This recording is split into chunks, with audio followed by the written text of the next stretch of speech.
ఇప్పుడున్న జనరేషన్‌లో పరిస్థితులు ఎలా ఉన్నాయంటే అన్నీ న్యూక్లియర్ ఫ్యామిలీస్‌లే. జాయింట్ ఫ్యామిలీస్ లేవు. ఎక్కడా కూడా మేమిద్దరం మాకిద్దరు అనేవారు. ఇప్పుడు మేము ఎవరికి వాళ్ళు యమునా తీరే, మాకెవరో ఒక బాబున్నాడు. వాడెక్కడో హాస్టల్‌లో పెరుగుతాడు అన్నట్టుగా పరిస్థితులున్నాయి. అలాంటి స్థితిగతుల్లో తాత, నానమ్మ, తాత, అమ్మమ్మ వీళ్ళు ఉంటారని కూడా చాలామంది పిల్లలు తెలియట్లేదు. వాళ్ళు ఎక్కడో గ్రామాల్లో ఉంటారు. వీళ్ళు ఎప్పుడైనా వస్తే సంతోషిస్తారు కాబట్టి తాతయ్య చెప్పే కథలు, నానమ్మ చెప్పే కథలు అన్నిట్లికి మనమే దూరం చేస్తున్నాం ఒక రకంగా. బిజీ బిజీ ప్రపంచం, డబ్బులు సంపాదించుకోవాలనో ఇంకోటి కంఫర్ట్స్ జోన్‌లో బతుకుతున్నాం అనుకుంటూ డిస్కంఫర్ట్‌గా ఎందుకో జీవన సారం లేకుండా వెళ్ళిపోతున్నాయి రోజులు చాలామంది విషయంలో. సరే, ఇటువంటి విషయంలో దానివల్ల పిల్లలకు కూడా ఎవరు తాతయ్యలు, నానమ్మలు లేక మంచి మాట చెప్పేవాళ్ళు లేక, మంచి లక్ష్యం చెప్పేవారు లేక, మంచి మార్గంలో వెళ్ళడానికి తెలియక ఎంతసేపు పుస్తకాలు, లేదంటే గేమ్సు, లేదంటే సెల్ ఫోన్ ఒకటి. సరే, ఇవన్నీ విషయాల్లో చూస్తే ఈరోజు మీ అందరికీ ఒక మంచి కథ, అంటే ఒక మెసేజ్ ఉన్న కథ మీకు చెప్పాలని నేను మీ ముందుకొచ్చాను. అనగనగా ఒక కుర్రాడు ఉన్నాడు 10 ఏళ్ళు. వాడు సిటీలో పెరుగుతున్నాడు. ఆ 10 ఏళ్ళు వాడికి చిన్నప్పటి నుంచి చదువు, ఇంకా మాట్లాడితే ఐఐటి అదేదో కోర్సు చిన్నప్పటి నుంచే 10 ఏళ్ళు ఉన్నప్పటి నుంచే వాళ్ళు ఏదో బేసిక్ కోచింగ్ లేదో వాళ్ళ అమ్మా నాన్న జరిపించారు. చాలా బిజీగా షెడ్యూల్ పెడుతుంది. అయితే వాళ్ళ అమ్మా నాన్నలు ఏమనుకుంటారు, ఇద్దరు ఉద్యోగం, పిల్లడికి చాలా కంఫర్ట్స్ అన్నీ ఇస్తున్నాం అనుకుంటున్నారు. చాలా గారాబంగా, అతి గారాబంగా పెంచుతారు. బబ్లీగా బాగా ముద్దుగా తెరు. వాడికి ఏం తింటుంది జంక్ ఫుడ్, అలాగే ఏం కావస్తుంది వాడి అన్ని ఆల్ కంఫర్ట్స్, అంటే బస్సులో ఏసీ, ఇంట్లో ఏసీ, మొత్తం ఎక్కడైనా సరే వాడు ఒళ్ళు కందకుండా, సూర్యకాంతి వాడి మీద పడకుండా పెంచుతున్నారు. అంత అతిగారం పెరుగుతారు. అయితే వాడికి 10 ఏళ్ళు ఉన్నాయి. మన సమ్మర్ సెలవులు ఇస్తే వాడు ఎక్కడికైనా తీసుకెళ్ళమని ఇడిస్తే ఆ తల్లిదండ్రులకి ఇద్దరు తీసుకెళ్ళడం కుదరక, సరే మా తాతయ్య ఇంటికి వెళ్తుగానని చెప్పేసి వాళ్ళ అమ్మ చెప్పి, తాతయ్య చాలా గొప్పవాడు, నీకు చాలా మంచి మంచి కథలు చెప్తాడు, నీకు ఏమడిగినా చెప్తాడు అని చెప్పేసి తాతయ్యని అడిగి నేర్చుకో, అక్కడన్నీ నీకు మన పొలాలు అవి చూడు అని చెప్పేసి ఆ తల్లి చెప్తుంది. వాడు చాలా ఎగురుతూ, అప్పటిదాకా వాడు ఆ గ్రామాలంటే పల్లెటూరు చూడలేదు, వాళ్ళ తాతయ్య ఇల్లు కూడా తెలియదు. ఎంతసేపు వాడు మట్టికి తగలకుండా పెంచాలనే ఉద్దేశంతో తల్లిదండ్రులు అతి గారాభంగా పెంచుతున్నారు. ఏంటి మాటికి శానిటైజర్ ఇచ్చి చేతులు కాళ్ళు కడిగేస్తున్నారు. వాడికి ఒక్కడే కొడుకు, మరి అపూర్వం చూడాలి కదా. అది చాలామంది ఇళ్లలో చూస్తున్నది మనం. తలకు మించి భారమైనా సరే వాడిని గారాభంగా పెంచాలి, వాడికి ఏం తక్కువ కాకూడదు అనే దృష్టితో పెంచుతున్నాడు తల్లిదండ్రులు. వెరీ కంఫర్ట్ జోన్లో ఉన్నారన్నమాట. సరే, నిన్ను తీసుకెళ్ళి తాతకి దింపేసి వస్తామని చెప్పి ఒక పల్లెటూరు, కుగ్రామం అంటవే అలాంటి పల్లెటూరులో ఆ తల్లి వెళ్ళి ఆ కుర్రాడిని దింపేసి వచ్చింది. 10 ఏళ్ల కుర్రాడిని దింపేసి వచ్చింది. వాడు అక్కడ చెట్లు, పుట్లు, మన పొలాలు అన్ని తాతగారితో వెళ్ళి చూస్తున్నాడు. చాలా ఆనందంగా గడుపుతున్నాడు. తాతగారు రకరకాల కబుర్లు చెప్తున్నాడు. మాకు ఇలా ఉంటుంది, అలా ఉంటుంది, మా స్కూల్లో మాకు ఇది అది అని చెప్తున్నాడు. చాలా సంతోషిస్తూ తాతగారు కూడా మనవడి యొక్క ముద్దు మాటలు అంత ముందాగా చూడలేదు కాబట్టి, ప్రపంచం అంతా ఒక ప్రపంచంలో ఉన్న గ్లోబలైజేషన్ చెప్పి అందరికీ దగ్గరగా ఉన్నాం, కానీ ఇంత కమ్యూనికేషన్ సాధనాలు ఉన్నా మనిషికి మనిషి దూరం అయిపోయాడు. కమ్యూనికేషన్ సాధనాలు అయితే వచ్చేసే కానీ మన చేతిలో గ్లోబల్ విలేజ్ అయిపోయింది, కానీ మనిషికి మటుకు ఎడం చాలా పెరిగిపోయింది అనమాట. తాతగారు మనవుడిని ఆనందిస్తూ చెప్తుంటే ఒకరోజు తాతగారి దగ్గరికి ఈ 10 ఏళ్ల కుర్రాడు ఒక మాట అడిగాడు. తాత, నేను చాలా గొప్పవాడిని అవ్వాలి, నాకు నన్ను ఎలా అయితే గొప్పవాడిని అవుతాను, నాకు మొత్తం అన్నీ ఉన్నాయి, ఇంట్లో అన్ని ఫెసిలిటీస్ ఉన్నాయి, నేను ఏం చేయాలి, నేను కూడా కష్టపడి చదువుతున్నాను అది చెప్పుకొచ్చాడు. అయితే దానికి ఆయన ఏం చెప్పాలో తెలియక నవ్వుకున్నాడు. ఎందుకంటే ఆ తాతగారు చాలా కష్టపడి జీవితంలో పైకి వచ్చాడు అన్నమాట. చాలా కష్టపడి ఎన్నో కష్టాలు, జీవితంలో కష్టాలన్నీ అనిపించిన వాడు నిజంగానే అన్నిటికీ ఆటుపోట్లకి తట్టుకుని ఒక స్థితిమంతుడయ్యాడు ఆ తాతగారు. సరే, మాట్లాడితే నేను గొప్పవాడు అవుతాను, నిన్ను అడగమంది అమ్మ ఏదంటే, అమ్మ వాళ్ళకి కుదరదు, నేను పడుకున్నాక వస్తారు, పొద్దున్న నేను లేచేసరికి వెళ్ళిపోతారు, అంత బిజీగా ఉంటారు, శని ఆదివారం కలుస్తాం, అవుటింగ్కి వెళ్తాం, మాకు తెలియదు ఇదంతా, అయితే బాగా చూసుకుంటారు అమ్మ నాన్న, నేను ఎవరైనా అడగాలని నాకేం తెలియదు, ఆ ఇంట్లో పని మనుషులు తప్పితే ఎవరు ఉంటే వాళ్ళకి ఏం తెలియదు, నువ్వు తాత చెప్పు, నేను గొప్పవాడిని అవ్వాలి, నన్ను ఎలా పెట్టుకోమంటావు, నా గోల్ ఎలా పెట్టుకోమంటావు, నిన్నే అడగమంది అమ్మ అని చెప్పాడు. సరేరా, అయితే నాన్న నేను నీకు చెప్తాను నీకంటే అని చెప్పేసి ఆయన ఏం చేశారు, ఒక నర్సరీ పల్లెటూళ్ళలో అక్కడెక్కడ నర్సరీకి వెళ్ళి 2 మొక్కలు తీసుకొచ్చారు. తాతగారు వీడిని కూడా తీసుకెళ్లారు.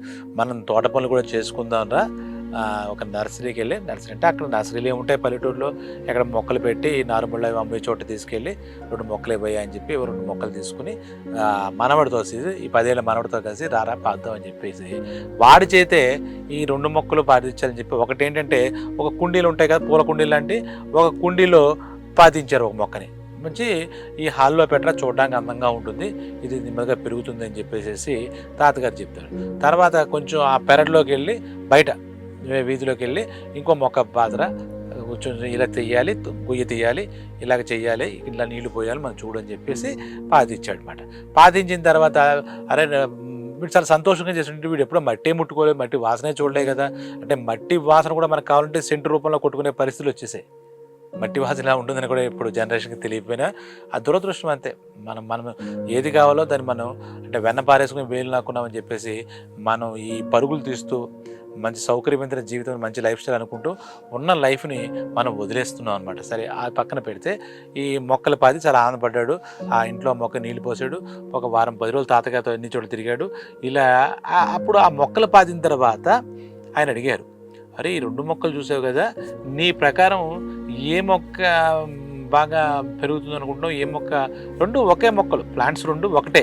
ఒకటి ఇంట్లో కుండీలో పాతాడు మట్టిలో లిమిటెడ్గా, ఒకటేమో లిమిటెడ్ అన్నమాట, కుండీ ఎంత ఉంటే అందులో మట్టి పెట్టి పాతాడు, ఇంకోటి 2లో పెరట్లో పాతాడు. అంటే తాత నువ్వు నీకు తెలియక అడుగుతున్నావు, నేను చెప్పనా, ఆ ఇంట్లో మొక్కకి నీకు సెక్యూరిటీ ఎక్కువ ఉంటుంది, భద్రత ఉంటుంది, బయట నుంచి ఏ మేకలో లేదంటే ఏ ఆవులో వచ్చి తినేవు, నువ్వు చూసుకుంటావు కాబట్టి, అలాగే నువ్వు కూడా గుర్తుపెట్టుకుని నీకు చేస్తావు. అలాగే బయట నుంచి ఏ గాలి దుమారాలో ఏ పెద్ద పెద్ద వర్షాలు వస్తే బయట మొక్క కొట్టుకుపోతుంది, చచ్చిపోతుంది, లేదా బాగా ఎండలు కాసేయనుకో ఎండకి ఎండిపోతుంది, దానికి ఎవడో మొక్కకి నీళ్ళు పోస్తారో కూడా లేదో తెలీదు, అది నాకు తెలిసి దానికి ఊరికే మనం వేసాము, నువ్వు ఏమన్నావు కానీ ఆ మొక్కకి ఏమీ భవిష్యత్తు లేదు అని చెప్పి ఆ మనవడు సమాధానం చెప్తాడు. సరేలే లేరా చూద్దాం లేరా అన్నారు. ఇంకా ఆ మొక్కల ప్రస్తావన అక్కడతో పూర్తి అయిపోయింది అనమాట. పూర్తి అయిపోయిన తర్వాత మనవడు అన్నీ చూసుకున్నాడు, మనవడు ముచ్చట్లని విన్నాడు.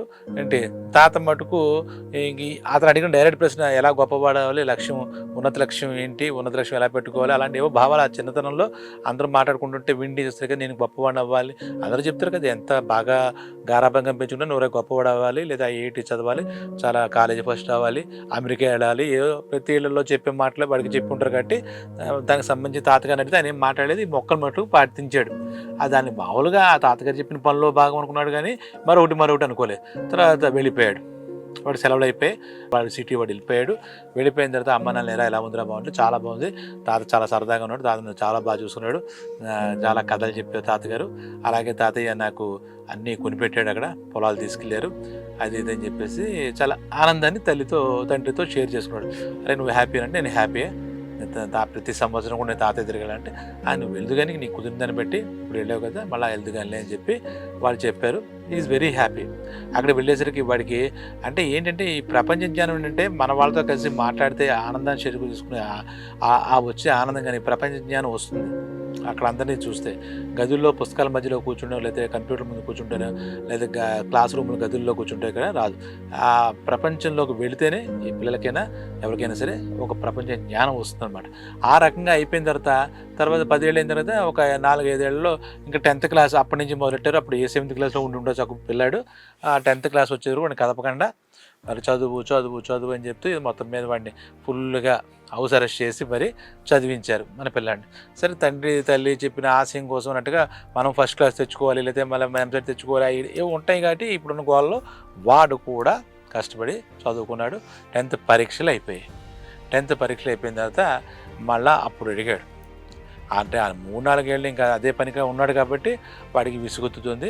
10th అంత ముందు కూడా అడిగితే తాత వాళ్ళు ఊరు వెళ్తాను అంటే, అరే 10th అయిపోయినాయి, అప్పటిదాకా నువ్వు ఫ్రీ అయిపోతావు, ఆ తర్వాత నువ్వు వెళ్తుగానిలే, తర్వాత నువ్వేం చేస్తావు ఆ సెలవుల్లో అని చెప్పేసి అలాగా వాళ్ళు చెప్తూ వచ్చారు తల్లిదండ్రులు. ఈ 10th ఎప్పుడైతే అయిపోయిందో అప్పుడు పట్టుకున్నాడు తల్లిదండ్రులు. నేను తాత వాళ్ళ ఊరు వెళ్తాను, నన్ను ఇమీడియట్గా తీసుకెళ్ళాను, లేదా నేను పంపించండి అని చెప్పాడు. సరే వెళ్ళి దానికే ఉందని చెప్పేసి మళ్ళీ ఆ తాతగారి ఊరికి ఈ పిల్లాన్ని పంపించాడు. వెళ్ళాడు. తాతగారు వెంటనే చూసి ఆనందించాడు. ఎరా మనోడు ఎలా ఉంది, బాగా చదువుకుంటున్నావా, ఇది ఆయన పలకరించారు, కౌగులించుకున్నాడు, చాలా బాగుంది అని చెప్పి అన్న తర్వాత చూస్తే బయట గమనించలేదు కానీ ఆ బయట అంతకుముందు వేసినటువంటి ఆ మొక్క ఒక మంచి వృక్షంగా తయారైంది, బాగా పెద్దగా దిట్టంగా. అంటే ఆ మొక్క వేసింది. ఆల్రెడీ దానికి కాయలు కూడా కాయడం మొదలుపెట్టింది. చెట్టు పెద్ద చెట్టు అయింది. మొత్తం మంచి మాను దాంతో పటిష్టంగా ఆ చెట్టు ఉంది. ఆ ఇంటికి వచ్చి చూస్తే దాంట్లో ఆ కుండీలో పాతాడు కదా పాట్లో, అది మటుకు అలాగే ఒక 2 అడుగులు పెరిగి అక్కడే అలా ఆగిపోయింది.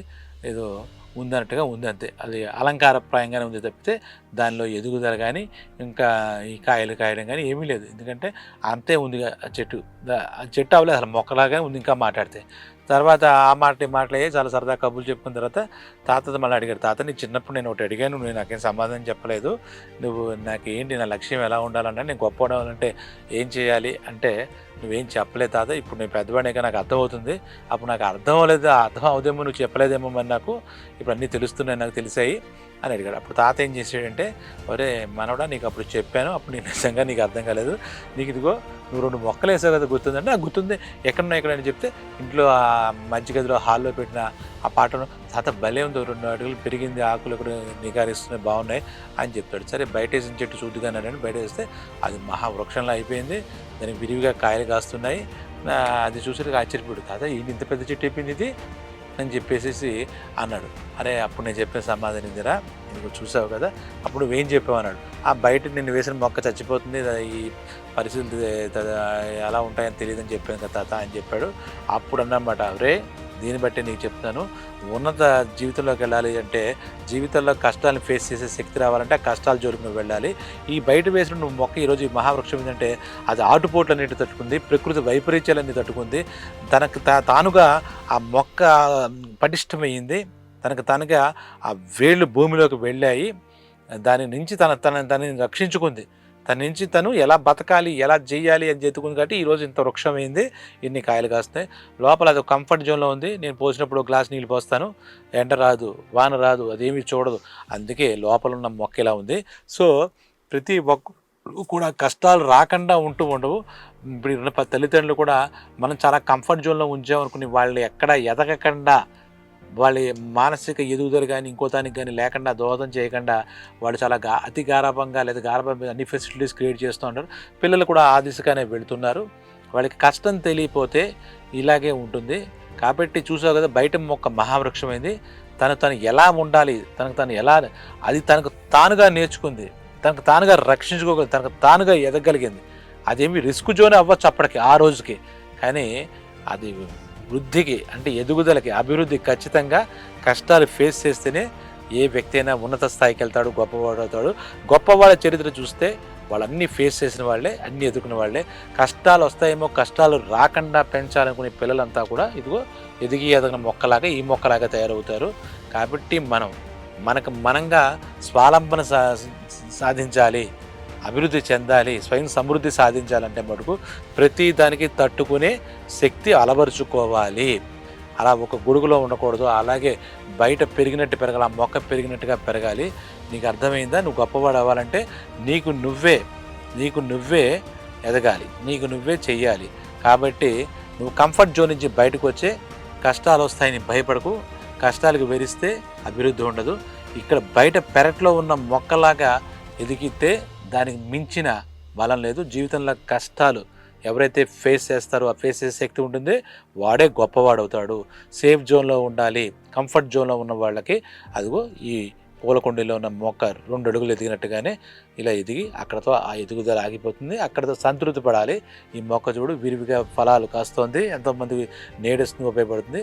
అలాగ కంఫర్ట్ జోన్ నుంచి కంఫర్ట్ జోన్ కోరుకోకుండా బయటకు వచ్చిన వాడికి ప్రతి ఒక్కడు గొప్పవాడే. మన చరిత్ర చూస్తే కూడా గొప్పవాళ్ళందరూ కూడా కంఫర్ట్ జోన్లోనూ సేఫ్ జోన్లో ఉన్నవాళ్ళు కాదు, రిస్క్ జోన్ నుంచే ఒక గొప్పవాడు వస్తాడు. కష్టాలు ఫేస్ చేసిన వాడు కింగ్ అవుతాడు అనే ఒక జీవిత సత్యాన్ని ఆ తాతగారి పిల్లవాడికి అర్థమైనట్టు చెప్పాడు. వాడు 10th క్లాస్ అయిన తర్వాత ఇవి మనకు కావాల్సింది ఒక ఏసీ రూమో ఏసీ కారో కాదు, మనకు కావాల్సింది మనకి ఏం కావాలి, అది కష్టమైనా మనం ఎదుర్కొందాం, తాత చెప్పినట్టు గొప్పవాడు అవుదాం అని అనుకున్నాడు. అదే పద్ధతిలో రిస్క్ జోన్లోకి వెళదాం, తప్పేం లేదు అని చెప్పేసి ఏదైతే ఉందో అమ్మ నాన్నలు చెప్పి, అమ్మ నాకు ఇవేం వద్దు, నేనేం చేయాలో నాకు అర్థమైంది అని చెప్పి అతనిలో ఒక అద్భుతమైనటువంటి మార్పు, ఆ పరిణామం వచ్చింది. దాంతో వాడు ఆ రకంగా ప్రతిదీ అంత ముందాక తల్లిదండ్రులు వీడి కష్టం కలగకుండా కంఫర్ట్ జోన్లో ఉంచాలనుకున్నారు కదా, దానికి అలవాటు పడిపోయాడు. అప్పటి నుంచి నో ప్రాబ్లం, నాకు ఇవేం వద్దు, ఈ ఫెసిలిటీస్ వద్దు, నేను వెళ్తాను, నాకు నన్నుగా ఎదగనివ్వండి, నా ఎదుగుదలను మీరు ఆపేయకండి, మీరు నిరోధించకండి. కాబట్టి తల్లిదండ్రులు కూడా ఈ కథ చూసి తెలుసుకొని జీవితంలో కష్టాలు రాకుండా పెంచకూడదు. కష్టాల్ని ఎదిరించేలాగా, కష్టాల నుంచి బయటపడేలాగా పిల్లల్ని పెనాలి. ఇవన్నీ మనకి ఆ తాతయ్యలు అలాంటి వాళ్ళు ఉన్నప్పుడు తెలిసేది. కాబట్టి ఇప్పుడు అందరూ కూడా ఈ కథ ద్వారా ఉన్నటువంటి సత్యం చూసుకొని జీవితంలో కష్టాలు వస్తాయి. దాన్ని ఎదుర్కొనే శక్తిని మటుకు తెలుసుకోవాలి. ఎదుర్కోవడం ఎలాగా మనం నేర్పాలి. కష్టాలు కలగకుండా మనం ఏమీ చెప్పలేం. అలా జీవితం కష్టాలు లేకుండా జీవితం ముందుకు వెళ్ళదు. ఈ సత్యం అర్థమైంది కాబట్టి మరో కథతో మళ్ళీ మీ ముందుకు వస్తాను. ధన్యవాదాలు.